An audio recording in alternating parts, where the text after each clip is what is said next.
Group projects can be challenging, if for no other reason than dealing with the other students in the group. But I'm going to share 5 questions that if you discuss as a group right at the outset can make the project very rewarding.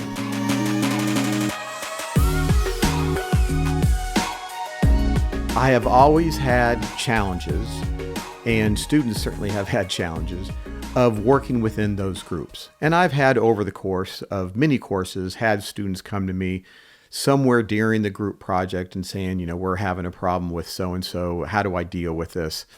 And I can just tell for many, the process is not that great for them. And that's unfortunate because group projects can be very rewarding if they're done well, not just from the professor's perspective, but just within the team itself. And I think one of the things that really helps set the tone for the semester, or for whatever period of time within a semester that group projects are going on, and it may be something very short, even just at the table, but I'm talking about kind of the longer term projects, is to set expectations, or I shouldn't say set expectations, but understand expectations. The reason I make that clarification between setting and understanding expectations is because unlike in the professional world where you might have everybody's going to probably have a boss, and somebody might have said and assigned a group that we're going to work on this project. I want you, and you on this project. You're the team lead, or this person just has some authority. It's easier to set expectations. In a classroom, it's harder within the group to set expectations. I, as a professor, can set them kind of overall for the class, but it's harder to do that within a group itself. Understanding those expectations individually and then helping to have that build into kind of a group understanding is a really important part of having a successful group project. What I would like to share with you are 5 questions that I think if you discuss as a group, and not just like I'm asking you this question, but I'm asking us this question, and have an open dialogue in that very first meeting, that you can hopefully reduce some of, not all, of the challenges that you might face within a group. The first question to ask is, what grade do you want? I've seen students over many, many years, 2 decades of teaching, and not everybody wants to get an A in the class. There is some truth to the saying that C's get degrees, because they do. And so it's really important up front, I think, for all the members of the group to say what is their expectation or what is their desire, their objective. Do they want to get an A on this particular project? Do they want to get an A in the class? Is that important to them? Or are you fine with getting a C? And I think that's really important to clarify that right at the beginning because there are going to be differences. Now, if you set up the group yourself and you have, your friends in the group, that may be less of an issue because you probably already know that dynamic. But if you are in a group that is either randomly put together by the professor or, you might be working with one friend, but then, you had to have a group of 4 or 5. And so, the professor said, okay, you're going to be a group. In those situations, it's particularly important to be able to say, hey, what grade do you want? And get that really clear up front. Be really transparent about that. The second question is, how much time do you have? I think it's really important to ask that question up front too, because not everybody has the same amount of time to dedicate to that class or within that class, that particular project. And there may be completely legitimate reasons why they don't have a lot of time. And I've often have seen students struggle within a group of dealing with someone who's seemingly never available, always busy, and will take that as a personal shot.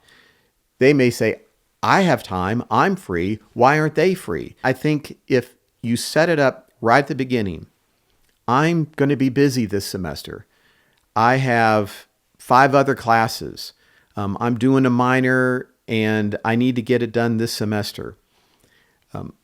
I have to pay my way through college, so I'm working, 30 hours a week in a part-time job. If you say those things up front and are honest about it and transparent about it, and the other group members like, okay, I got it.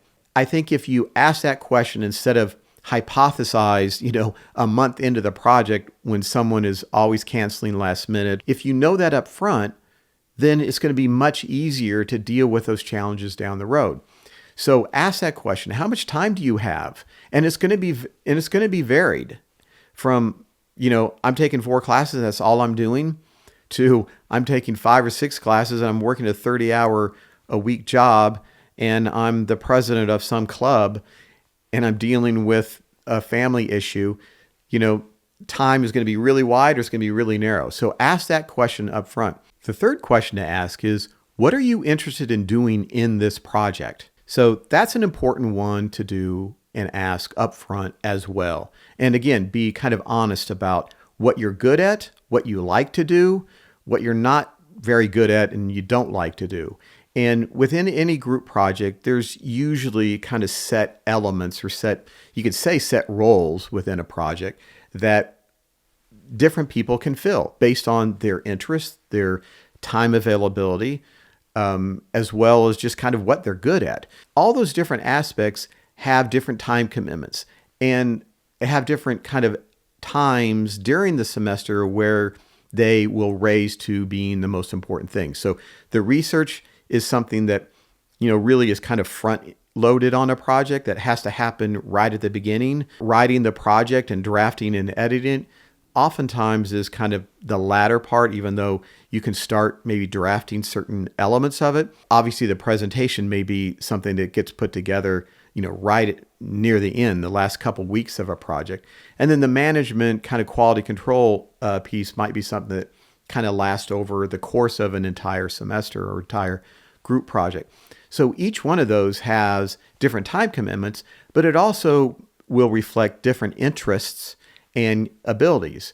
Asking that question up front, what do you want to do on this project?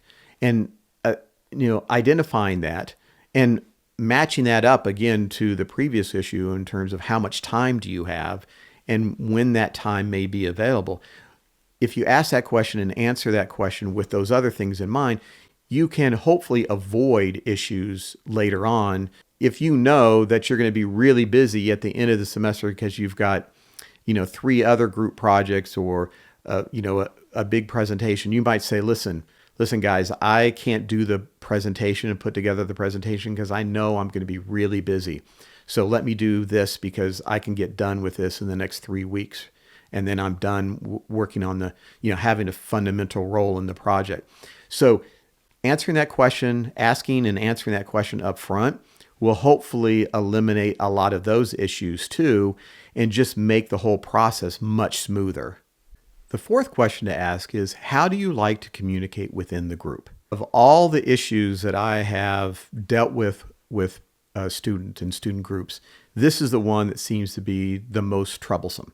As with the other ones, if you ask this question, discuss this question up front and find not only availability, when are you available to meet, given, whatever other demands you might have on your time, and really be clear about, kind of how you like to communicate, and then how available are you to kind of engage, particularly in person. That will undoubtedly mitigate challenges that you'll have later on in the project, because it's just that is the one thing that I think students have the most difficulty with, is dealing with that issue. But I think it's important to make that really clear up front.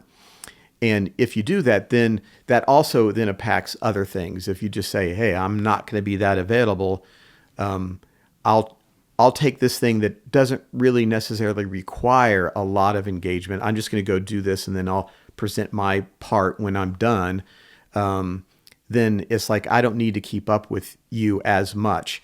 And it's just important to be able to be really clear, for yourself, but then also, understanding where everybody else is. So the fifth and final question is, how do we resolve our differences? This is probably the most important question because it's also the source of most problems that I have seen with student groups.